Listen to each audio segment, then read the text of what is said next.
Hello friends, welcome back to my YouTube channel. So आज से इस वीडियो में हम चालू करेंगे हमारा chapter number 5 of class 9th mathematics, जो कि है इंट्रोडक्शन टू यूक्लिड्स ज्योमेट्री। ठीक है, तो इस चैप्टर में हम बेसिकली ज्योमेट्री से रिलेटेड डील करेंगे, उससे रिलेटेड जो थ्योरीज आई हैं उनके बारे में डिस्कस करेंगे। चैप्टर पढ़ते जाओगे तो तुम कहोगे ये क्या बकवास पढ़ रहे हैं, पूरा का पूरा कॉमन सेंस सबका सब। तुम ये कहोगे ये क्या इन्होंने प्रूफ निकाल के दिए हैं, या ये सब चीज़ें ये तो हमें वैसे ही समझ में आ रहा है, ये होता ही है, राइट। सो मतलब फालतू का कह लो चैप्टर है, तो देखते हैं। पढ़ना तो है ही, एग्जाम में आएगा, इसलिए तो चलो देखते हैं क्या है। सो बात करते हैं इंट्रोडक्शन टू यूक्लिड्स ज्योमेट्री के, राइट। तो ये चैप्टर में घुसने से पहले सबसे पहले समझ लेते हैं ज्योमेट्री क्या होता है। तो ज्योमेट्री क्या है? Branch of mathematics which deal with figure, shapes etcetera. मतलब हम मैथमेटिक्स का वो पोर्शन पढ़ने जा रहे हैं जो किससे डील करे, मेजरमेंट से डील करे, फिगर्स से डील करे। Figures in the sense circle हो गया, स्क्वायर हो गया, बहुत सारे फिगर्स होते हैं, राइट। शेप्स, ये सारे शेप्स भी हो गए। सॉलिड्स, सॉलिड्स मतलब कह लो कौन हो गया हमारी एक जी, कौन क्या है, सॉलिड हो गया। या स्फेरिकल सर्फेसेस वगैरह तुमने सुने हो, राइट। क्यूबॉइड, क्यूब्स, इन सब चीज़ों की जो पूरी मतलब ज्योमेट्री है, डायमेंशंस से बड़े सर्फेसेस क्या होती हैं, इन सब चीज़ों की जो मैथमेटिक्स की जो एक अलग से ब्रांच निकाल दी है, जो डील करती हैं इन फिगर शेप्स वगैरह, पॉइंट्स वगैरह क्या होते हैं, लाइन हो गई, सरफेस हो गई, प्लेन हो गया, इन सब से जो डील करने का जो मतलब वो होता है ना अपना कॉन्सेप्ट, वो किसके अंदर आता है? ज्योमेट्री के अंदर आता है। तो ज्योमेट्री बेसिकली कुछ नहीं, दो वर्ड से मिलकर बना है, जियो और मैट्री, राइट। ये मैं बता दे रहा हूँ, जियो मतलब अर्थ, क्योंकि ज्योग्राफी से आया है जियो, जो कि है इसका मीन अर्थ। और मैट्री, मैट्री का मतलब होता है हमारा मीजरमेंट। तो अर्थ की मीजरमेंट, अब अर्थ की मीजरमेंट के लिए ये सारी चीजें कॉन्सेप्ट लगेंगे, फिगर्स वगैरह, इन सब से डील करना पड़ेगा, जाहिर सी बात है। तो ये हमारा कुछ है ज्योमेट्री से रिलेटेड, कि ज्योमेट्री क्या होती है, वो ब्रांच ऑफ मैथमेटिक्स जो डील करती है फिगर, शेप्स एक्सेट्रा उनसे। ठीक है, तो ये ज्योमेट्री का कॉन्सेप्ट है। अब यूक्लिड्स की ज्योमेट्री की बात करते हैं। तो यूक्लिड्स कौन थे? अब इनसे पहले एक दो मैथमेटिशियन और रह चुके हैं, राइट। सो पहले उनकी बात कर लेते हैं, फिर यूक्लिड्स पे आते हैं। अब उनसे पहले क्या थे? थेल्स, थेल्स नाम के एक मैथमेटिशियन थे, जो कि कहाँ के हैं? ग्रीक के हैं। तो मैं पता नहीं हूँ शायद। तो इन्होंने क्या है, इन्होंने ज्योमेट्री पे जब रिसर्च चालू करी, तो ये ज़्यादा कुछ मतलब इन्हें जानकारी बहुत सारी मिल गई थी, प्रैक्टिकली जानकारी मिली थी, कोई भी इसका थ्योरेटिकल प्रूफ नहीं दे पा रहे थे, राइट। तो इन्होंने मतलब ले दे के कुछ एक प्रूफ दे पा रहे थे जी, कि कोई भी सर्कल है उसको हम डिवाइड कर सकते हैं इनटू टू पार्ट्स।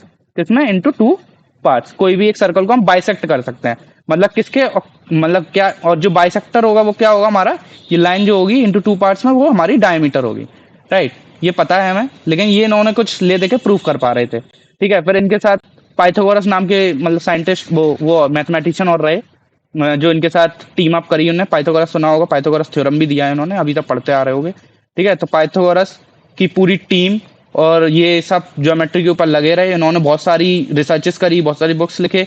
सो मतलब इनकी थ्योरी एंड में जाके रुक गई थी, मतलब कुछ ज़्यादा खास चीज़ें नहीं आई। ठीक है, फिर अपने आए यूक्लिड्स, जो कि कहाँ के थे? यूरोप के अपने मैथमेटिशियन थे, एक जाने माने थे, इनका नाम चलता था काफ़ी।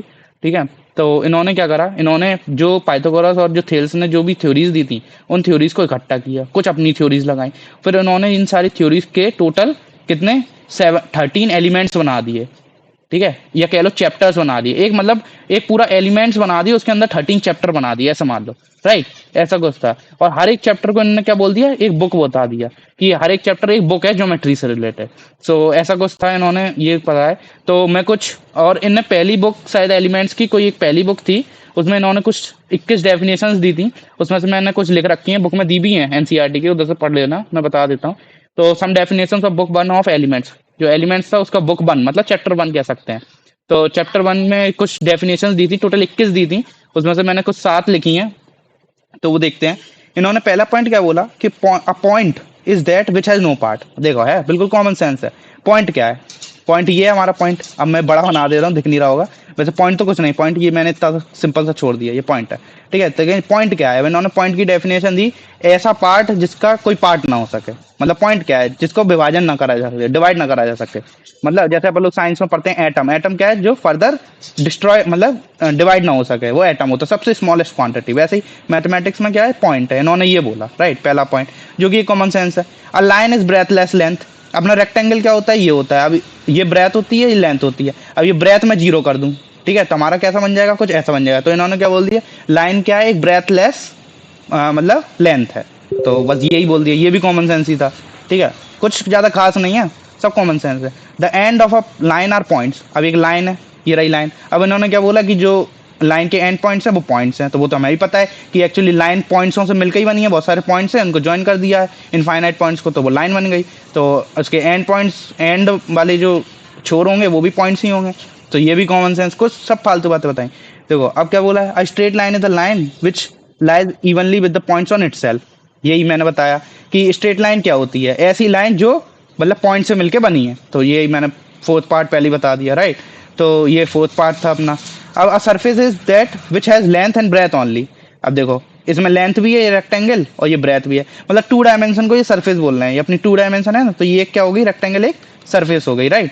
तो इन्होंने सरफेस की डेफिनेशन कुछ ऐसे दे दी, the edges of a surface are lines. ये अपनी सरफेस थी, इसके एजेस क्या है अपने, ये हो गए ये, तो ये हमारी लाइंस ही होंगी, तो क्योंकि बनी ही लाइंस हैं, सब कॉमन सेंस है, ठीक है। A plane surface is a surface which lies evenly with the straight line on itself. देखो अब इन्होंने क्या बोला, जैसे हमारे डिफरेंट इनफाइनाइट पॉइंट से लाइन बनती है ना, वैसे मैं ये कह रहा हूँ कि बहुत सारी लाइंस है, अब उन लाइंस को बहुत पास पास रख दिया, एक लाइन ये हो गई, ये लाइन हो गई, ये लाइन हो गई, ऐसे ऐसे बहुत सारी लाइंस रख दी। तो अगर ये सारी लाइंस को बहुत सारी सब पास में रख दें तो हम लोग नहीं बोल सकते ये सारी लाइंस को मिलाने पर ये क्या बन गया, एक सरफेस बन गया, ये ऐसा कुछ दिखने लगेगा, ये इनफाइनाइट लाइंस मिला के रख दी तो बस वो प्लेन सरफेस हो जाएगा। तो plane surface is a surface which lies evenly with the straight line on itself. मतलब लाइन से मिलके बन के जो बना है वो हमारा क्या बन जाता है, सरफेस बन जाता है, और पॉइंट्स को जब ज्वाइन करते हैं बहुत सारे इनफाइनाइट्स तो हमारी क्या बन जाती है, लाइन बन जाती है। तो ये सब कॉमन सेंस की बातें इन्होंने मतलब बुक 1 या कह लो चैप्टर 1 में दी थी, इन्होंने कुछ एलिमेंट्स नाम का जब इन्होंने डिस्कवर किया था, राइट। तो अब प्रूफ की बात आई कि ये चलो तुमने डेफिनेशंस तो दे दी, अब इनकी प्रूफ कैसे करें। मतलब अब इन्होंने जैसे पहला पॉइंट दे रखा है कि a point is that which has no part. अब मैंने बोल दिया ये पॉइंट, इन्होंने डेफिनेशन नहीं दे दी कि पॉइंट है, इसका कोई पार्ट नहीं है, तो अब इसका प्रूफ कैसे करोगे। तो अब डिवाइड तो करके दिखा नहीं सकते, तो इन्होंने क्या करा, इन्होंने मान लिया कि अगर इसके प्रूफ पे आए तो ऐसे बहुत सारी चीजें मतलब और डेफिनेशंस की बात निकलेगी, फिर उसका प्रूफ नहीं दे पाएंगे। ऐसे तो इन्होंने क्या करा, कुछ एजम्पशंस ले लिए कि हाँ अब पॉइंट होता है, बस एज्यूम कर लो कि हाँ पॉइंट पॉइंट है। क्या है, सिंपली क्या बोल सकते हैं, नोटेशन क्या है, डॉट, डॉट को हम क्या बोल सकते हैं, पॉइंट है, ठीक है। तो ये कुछ एजम्पशंस हैं, तो इन एजम्पशंस पे ही इन्होंने मतलब इन एजम्पशंस को 2 पार्ट में कैटेगराइज कर दिया। पहला बोल दिया एक्सियोम्स, दूसरा बोल दिया पोस्टुलेट। क्या बोल दिया, एजम्पशंस को 2 पार्ट में कैटेगराइज कर दिया, एक्सियोम्स और पोस्टुलेट्स। तो इन्होंने कुछ एक्सियोम्स दिए और कुछ पोस्टुलेट दिए, ठीक है। तो अब इनके बारे में डिस्कस करेंगे, एज्यूम्स क्या होते हैं, पोस्टुलेट्स क्या होते हैं, होते कुछ नहीं हैं सारे एजम्पशंस, और इनको हम क्या बोलेंगे, ये यूनिवर्सल ट्रुथ ही है, यूनिवर्सल जिसका कोई प्रूफ नहीं। यूनिवर्सल ट्रुथ मतलब क्या, जो हमेशा सेटिस्फाई करे यूनिवर्स को, लेकिन अपन लोग प्रूफ नहीं दे पा रहे। जैसे पॉइंट है, अब डॉट एक पॉइंट है बोल रहे हैं लेकिन इसका प्रूफ नहीं दे पा रहे, तो ये एज्यूम कर लिया हाँ एक प्रॉपर्टी है ज्योमेट्री की, पॉइंट होता है, तो इन्होंने क्या बोल दिया ये एक यूनिवर्सल ट्रुथ है, ठीक है, पॉइंट पॉइंट है। तो अब ये पॉइंट, ये सारी अब इनके जब प्रूफ नहीं दे पाए तो इन्होंने बोले कुछ हमारे यूनिवर्सल ट्रुथ हैं वो हमें मानना पड़ेगा, फिर बाकी की आगे की थ्योरी हम उन ट्रुथ्स के बेसिस पे ही डिस्कवर कर पाएंगे। तो अब बात करते हैं वो यूनिवर्सल ट्रुथ्स कौन कौन से हैं। अब यूनिवर्सल ट्रुथ्स के भी इन्होंने 2 पार्ट्स करे थे, कुछ पार्ट को एक्सियोम्स बोल दिया था, कुछ पार्ट्स को पोस्टुलेट बोला। अब वो समझते हैं एक्सियोम्स क्या होता है, पोस्टुलेट क्या होता है, ठीक है, हैं सारे दोनों यूनिवर्सल ट्रुथ्स ही, ठीक है। तो सबसे पहले बात है एक्सियोम्स पे। तो एक्सियोम्स इन्होंने टोटल 7 एक्सियोम्स दिए थे, तो वो अभी पढ़ेंगे। पहले समझते हैं एक्सियोम्स क्या होता है। एक्सियोम्स क्या है, एजम्पशंस तो हैं use throughout mathematics and not specifically link to geometry. मतलब ऐसे एजम्पशंस जो पूरी मैथमेटिक्स में लग जाएंगे, कोई सी भी मैथमेटिक्स, और जरूरी नहीं है सिर्फ ज्योमेट्री में ही लगाने हो।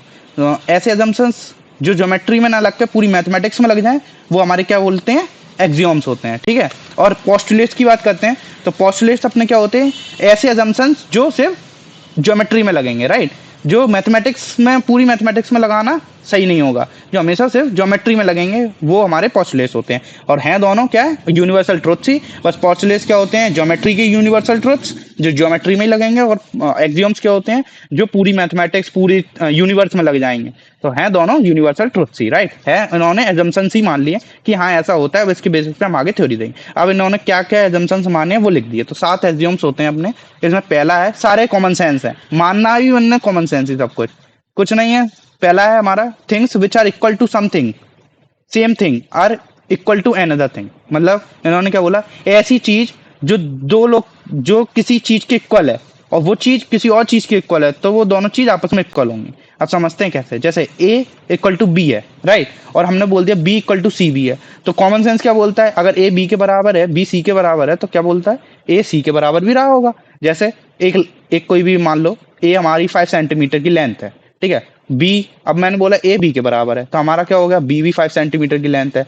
और मैंने बोल दिया बी सी के बराबर हो गया, तो अब बी सी के बराबर है, बी कितना है 5 सेंटीमीटर, तो सी हमारा कितना हो गया 5 सेंटीमीटर। तो कॉमन सेंस कह रहा था कि ए भी सी के बराबर होगा, क्योंकि ए अगर बी के बराबर है और बी सी के बराबर है, तो एक्चुअली में ए बी सी तीनों आपस में ही बराबर है, राइट। तो ये कॉमन सेंस था। तो इन्होंने क्या बोला, things which are equal to same things are equal to one another, कि अगर कोई थिंग्स जो इक्वल है सेम थिंग्स के, वो इक्वल होंगी आपस में भी, ठीक है। मतलब इधर ए भी बी के इक्वल है, बी भी सी के इक्वल है, तो ए और बी आपस में इक्वल होंगे, राइट। सॉरी, ए एंड सी आपस में इक्वल होंगे। तो ये कॉमन सेंस था पहला पॉइंट, वो मैंने आपको समझा दिया ए बी के एग्जाम्पल पे, राइट। तो ये हमारा हो गया पहला पॉइंट। अब दूसरा बोला, if equals are added to equals the wholes are equal. अब देखो क्या बोला इन्होंने, ये भी कॉमन सेंस पूरा, कि अब मैंने मान लो तो एक दो बच्चे हैं, एक राम है एक श्याम है, ठीक है। इसके पास 5 चॉकलेट थी, इसके पास भी 5 चॉकलेट थी। अब मैंने इसमें भी 2 चॉकलेट, इसको भी 2 चॉकलेट दे दी और इसको भी 2 चॉकलेट दे दी। तो हमने क्या करा कि दोनों के पास पहले इनिशियल क्या थी, 5 5 चॉकलेट थी, दोनों के पास इक्वल थी। अब इक्वल में हमने दोनों में इक्वल इक्वल क्वांटिटी दे दी, तो अब जो नई चीज आएगी, जो नई चॉकलेट्स आएंगी, वो भी आपस में दोनों के पास इक्वल ही होंगी, राइट। इस पे भी 7 चॉकलेट्स हो जाएंगे, इस पे भी 7 चॉकलेट्स हो जाएंगे। तो इन्होंने यही लिख रखा है, if equals are added to equals the wholes are equal. मतलब दो इक्वल क्वांटिटी में हम इक्वल चीज जोड़ रहे हैं, तो जो हमें जोड़ने के बाद जो दोनों में क्वांटिटी मिलेगी वो इक्वल ही आएगी। तो वो कॉमन सेंस ही है कि किसी भी दो चीज जो पहले से इक्वल है, उसमें तुम इक्वल ही चीज डाल रहे हो, तो ऑटोमेटिक वापस में बराबर ही आएंगी, राइट। तो ये भी कॉमन सेंस ही था, सब बकवास की बातें बोली हैं, सब कॉमन सेंस, ठीक है। If equals are subtracted from equals the remainder are equal. Similarly अब की बार जोड़े थे, अब की बार घटा दिए। अब इक्वल में से पहले दोनों के पास 5 5 चॉकलेट थी, अब दोनों में से मैंने 2 2 चॉकलेट ले ली, माइनस कर दी, राइट। तो अब क्या बचेगी, दोनों के पास फिर से मतलब कितनी 3 3 चॉकलेट ही बचेंगी, क्योंकि इक्वल में से इक्वल ही चीज अपन लोगों ने घटा दी दोनों में से। मतलब इसमें से भी 2 घटा दी, इसमें से भी 2 घटा दी, तो जाहिर सी बात है अगर दोनों के पास पहले सेम थी और दोनों में से फिर से मतलब सेम अमाउंट घटा दिया, तो दोनों के पास बाद में भी सेम ही बचेंगी। तो ये भी कॉमन सेंस ही था, सेकंड पॉइंट का ही बस उसमें ऐड कर रहे थे, तो सब्ट्रैक्ट कर रहे हैं। अब देखो, अब आते हैं पॉइंट नंबर 4, जो कि है things which coincide with one another are equal to one another. अब देखो जैसे इसको समझते हैं, कोइंसाइड पहले मतलब समझते हैं कोइंसाइड क्या होता है। कोइंसाइड मतलब होता है जैसे एक लाइन है, मान लो ये ए और बी, ठीक है। अब इस लाइन के ऊपर मैंने एक और लाइन रख दी, ठीक है। दूसरी लाइन रख देता हूँ, मान लो मैंने कलर ले लिया रेड, ठीक है। तो ये इसके जस्ट ऊपर ओवरलैप करा दी, तो ये एक दूसरी लाइन है रेड वाली, इसके नीचे जस्ट कौन सी है, ए बी पीली वाली लाइन, ठीक है।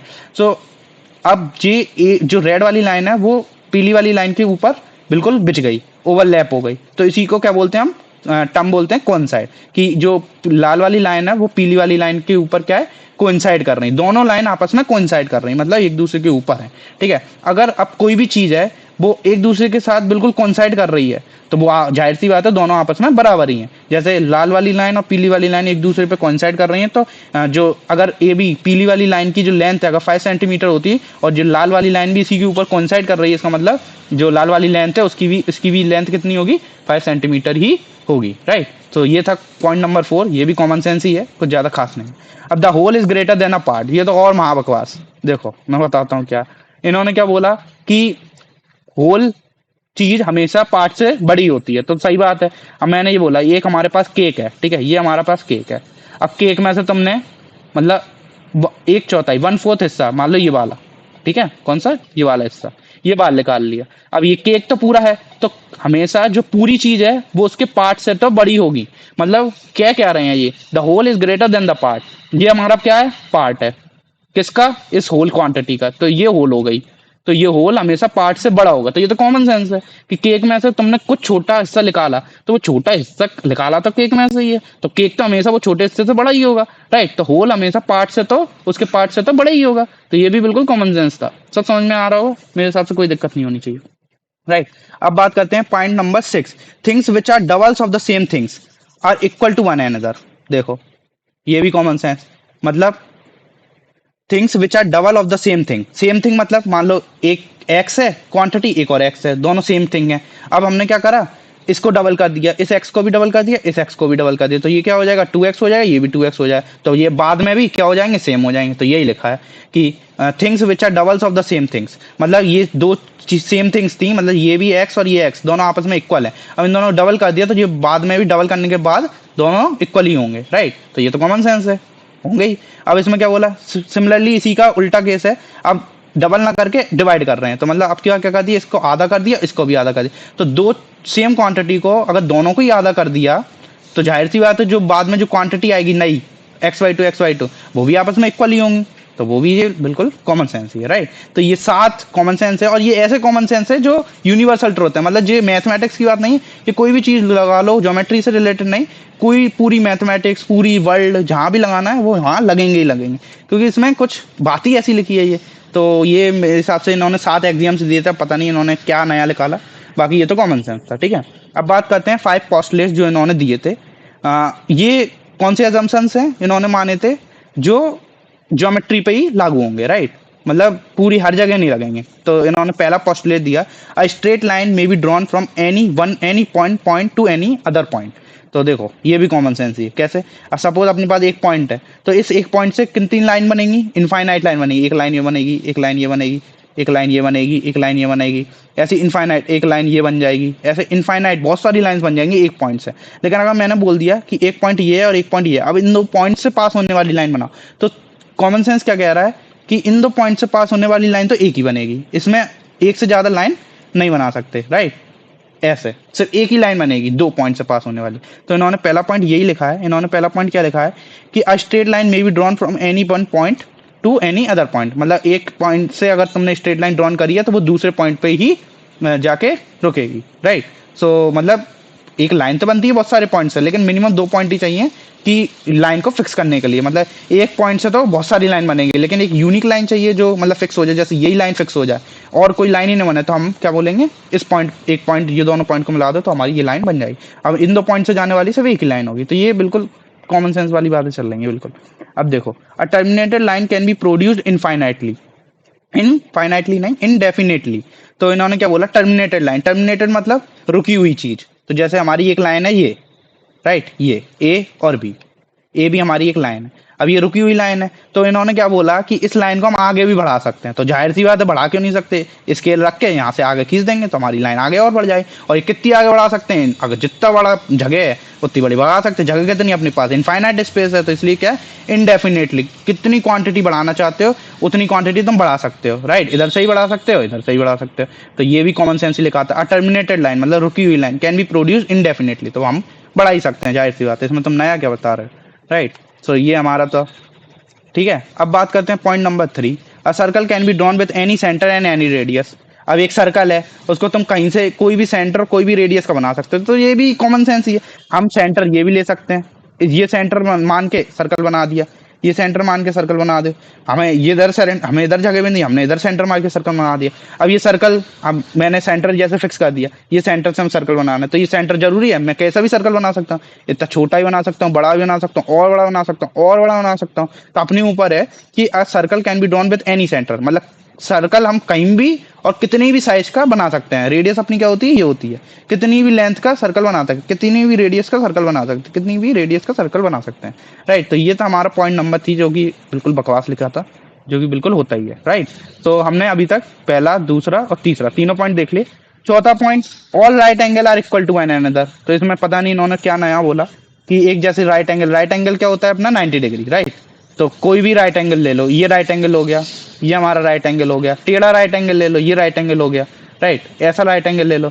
तो अब है तो राइट एंगल ही, सारे के सारे एंगल्स कितने हैं, सब में 90 डिग्री हैं सारे फिगर्स में, राइट। तो ये सारे के सारे इक्वल तो होंगे ही, क्योंकि है तो सारे राइट एंगल, सारे 90 डिग्री हैं। बात समझ रहे हैं मैं क्या ना क्या जा रहा हूँ। तो कुछ खास नहीं था, all right angle are equal to one angle, तो मतलब ये सारे के सारे जो दिख रहे हैं राइट एंगल वो आपस में बराबर होंगे, क्योंकि सब की वैल्यू कितनी है, 90 डिग्री है, राइट। तो ये भी कुछ खास नहीं था। अब देखो पांचवा पॉइंट थोड़ा फिर भी कह सकते हैं सही था, जो सीधे से समझ में नहीं आता है, तो वो मैं समझाता हूँ।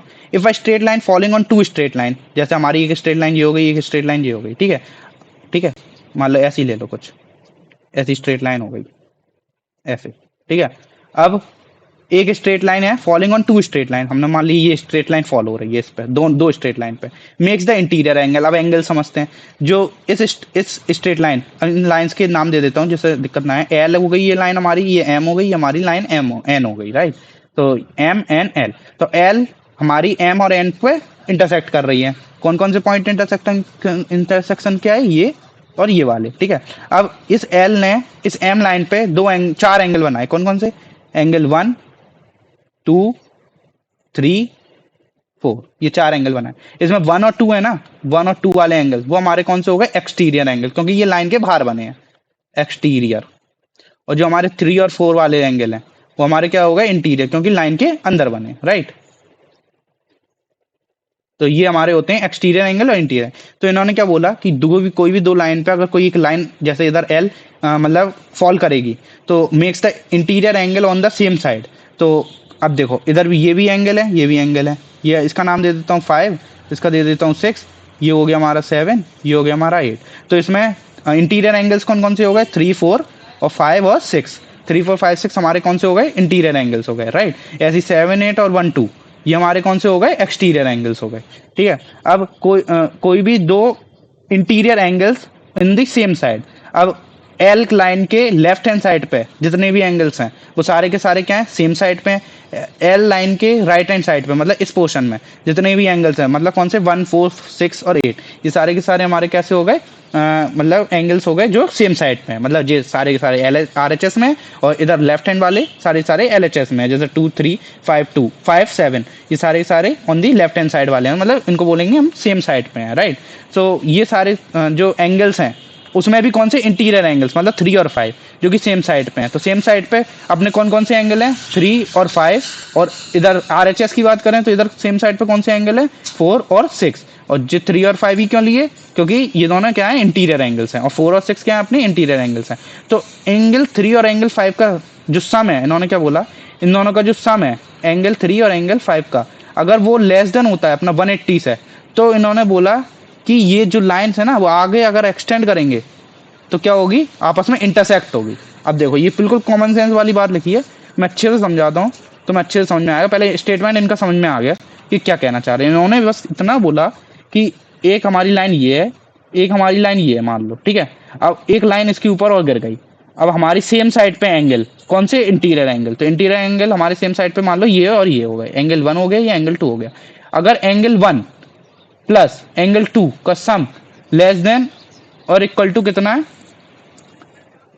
The two straight lines if produced indefinitely meet on that side on which the sum of angle is less than the two right angle। less than the two right angle मतलब क्या है? दो right angle मतलब दो 90 degree मतलब 180 degree. इन दोनों का सम कितना है हमारा? 180 डिग्री से कम है, ठीक है। सो हम बोल सकते हैं अगर इस लाइन को हम एक्सटेंड करें और इस लाइन को एक्सटेंड करें, मतलब आगे बढ़ाते जाएं इनफाइनाइट तक, तो कभी ना कभी ये क्या होंगे? इंटरसेक्ट करेंगे, मतलब आपस में क्रॉस करेंगे। ये इनका स्टेटमेंट है। अब इसका मैं प्रूफ बताता हूँ अच्छे से, तो मैं बिल्कुल अच्छे से समझ में आ जाएगा, ठीक है। तो ये है तो चीज़ें। अब मान लो इन दोनों का सम एग्जैक्टली 90 डिग्री होता, वो 180 डिग्री होता, ठीक है, एंगल 1 और एंगल 2। मतलब ये जो लाइन एल है एम और एन पे परपेंडिकुलरली इंटरसेक्ट कर रही होती। मतलब हमारी लाइन कैसी होती है? कुछ ऐसी होती है। एक लाइन एम ऐसी है, एक लाइन एन ऐसी है, राइट। शायद मैं स्क्रीन पे आ रहा हूँ, मैं स्क्रीन से हट जाता हूँ तो मैं अच्छे से दिखाई देगा, ठीक है। तो मैं बताता हूँ, मैं अब स्क्रीन से चलाया आपको दिखाई देगा। तो हमारी लाइन एक एम है और एक एन है। अब एक लाइन मैंने बोली कि इस पर इंटरसेक्ट कराई बिल्कुल परपेंडिकुलरली, मतलब 90 डिग्री, ठीक है। ये 90 डिग्री, ये 90 डिग्री, तो ये भी 90 डिग्री, ठीक है। अब क्या होगा? अब ये दोनों का सम क्या है? एग्जैक्टली ये एंगल 1 था हमारा और ये एंगल 2 था, इस फिगर के हिसाब से देखें, ठीक है। तो इन दोनों का सम एग्जैक्टली कितना हो रहा है? 180 डिग्री हो रहा है, ठीक है। तो अगर ये दोनों आपस में 90 डिग्री हैं तो ये लाइन एक्चुअली में एम लाइन और एन लाइन क्या है? अपनी आपस में पैरेलल है। मतलब इसको एक्सटेंड करोगे और इस लाइन को एक्सटेंड करोगे तो ये कभी मीट ही नहीं होगी, क्योंकि ये आपस में क्या है? पैरेलल लाइंस है। और कोई भी दो पैरेलल लाइंस क्या होती है? बिल्कुल सेम लाइन पे चलती है, तो जो इनफाइनाइट तक ऐसी चलती चली जाएगी, ये पैरेलल ही रहेंगी हमेशा, कभी आपस में इंटरसेक्ट नहीं करेंगी। कोई भी लाइन को इंटरसेक्ट होने के लिए कम से कम थोड़ा टेढ़ा होना जरूरी है। मतलब ऐसे ये लाइन हल्की सी टेढ़ी है तो ये आगे ऐसे होगी, ये आगे ऐसे, तब इंटरसेक्ट होगी। तो अगर ये 90 डिग्री और ये 90 डिग्री है तो इसका मतलब क्या हुआ? इसका मतलब ये हुआ कि अभी मतलब ये पैरेलल है हमेशा, कभी इंटरसेक्ट नहीं होगी। अब इन दोनों का सम में से कोई भी एंगल 90 डिग्री से कम हो जाता है।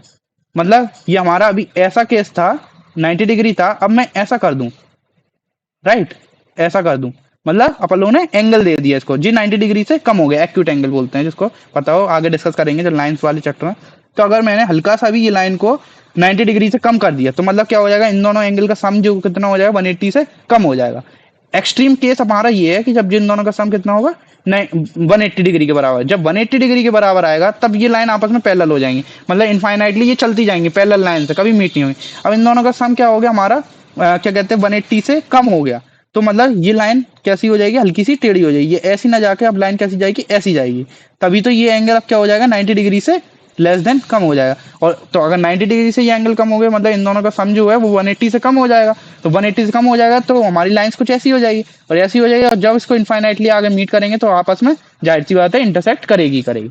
तो बस इन्होंने यही बोला कि कोई भी इंटीरियर एंगल जो सेम साइड पे है, तो सेम साइड पे इधर इंटीरियर एंगल अपने कौन कौन से हैं, 1 और 2, जो कि क्या है इस लाइन के लेफ्ट और राइट हैंड साइड पे है, ठीक है, तो सेम साइड हो गई। इन दोनों का जो सम है अगर 180 से कम है तो अब जब इन दो लाइंस को आगे एक्सटेंड करोगे तो वो क्या होंगे, अपने आपस में इंटरसेक्ट होंगे। बस इतना इन्होंने पोस्टुलेट नंबर 5 में बोला, ठीक है। ये भी कॉमन सेंस ही था, लेकिन थोड़ा दिक्कत आ जाती है बच्चों को समझने में, क्योंकि इन्होंने इंग्लिश स्टेटमेंट बहुत मतलब बहुत अजीब तरीके से समझाया, थोड़ा कठिन लैंग्वेज में समझाया। तो ये था हमारा स्टेटमेंट नंबर 5। अभी भी 5 वाला समझ में नहीं आया तो आप हमें कमेंट्स में बताइएगा, मैं आपको और अच्छे से इसके लिए इस पॉइंट से रिलेटेड अलग वीडियो बना दूंगा जिसमें मैं अच्छे से समझा दूंगा, राइट। सो ये कुछ 5 पोस्टुलेट्स थे और 7 एक्सियम्स जो यूक्लिड्स ने दिए, बिल्कुल सारे के सारे कॉमन सेंस थे, मतलब बस इन्होंने दे दिए। तो ये चैप्टर बाकी इतना ही था, ये हमारा इंट्रोडक्शन था ऑफ दिस चैप्टर। तो इसी के साथ चैप्टर नंबर 5 का इंट्रोडक्शन पार्ट खत्म होता है। इस चैप्टर में लगभग 2 एक्सरसाइज है, उनकी वीडियोस मैं आगे अपलोड करूंगा। तो अगर आपको वीडियो अच्छा लगा है, आपको समझ में आया है, तो ज़्यादा से ज़्यादा लोगों के बीच में शेयर कीजिए और हाँ, थम्स अप जरूर कीजिएगा। और अगर आप मेरे चैनल को पहली बार विजिट कर रहे हैं तो please make sure to subscribe the channel and press the bell icon for latest update. मिलते हैं अगले वीडियो में, तब तक के लिए कीप लर्निंग।